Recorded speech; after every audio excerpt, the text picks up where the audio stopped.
Ladies and gentlemen, this is continuation in the loft studio of the conversation that we had at the talk show room. We still have here Joe helping us with photography and filmmaking tips. Joe, what is the process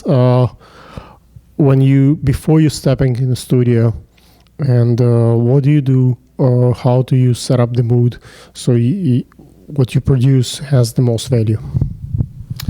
Well, typically I like to make sure that I'm on the same page with the production crew, whoever the producer is or whoever the creative director is. On some occasions, it's just producer, photographer straight on. So then I just make sure that there's a mood board, there's a clear vision, there's scheduled times, a call sheet, that all the information is there and ready, so that this way when hair and makeup team, they arrive, the models are there on time. I'm particular about being on time. Like, I'm always early, never late, so I expect the same thing out of my crew. And there's just a level of professionalism that you have to have before you go into any shoot. And no matter what it is, if it's not you, if it's you're working for a client, you're working for yourself, that attitude should always be consistent. So it doesn't matter if you're doing a shoot for yourself because it's a hobby, or you're doing a shoot with a client. You should always anticipate the worst thing, and so this way. What do you do specifically to anticipate the worst thing? Well, basically, make sure extra batteries, backdrops, things that might not be there for you to execute your job, right?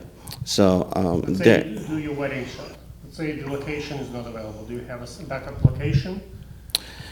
It depends on if it's. The permit doesn't come through or occur. You should always have a backup plan. You should.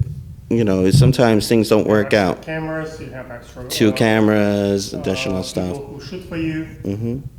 Well, usually I don't necessarily run into those issues. The only times that I do, well, models get sick, MUAs get sick. A lot of times I'll tell the models to if I'm controlling that aspect of it, I say always bring a kit, because you might have to do your own makeup if the makeup team doesn't show up or hair doesn't show up.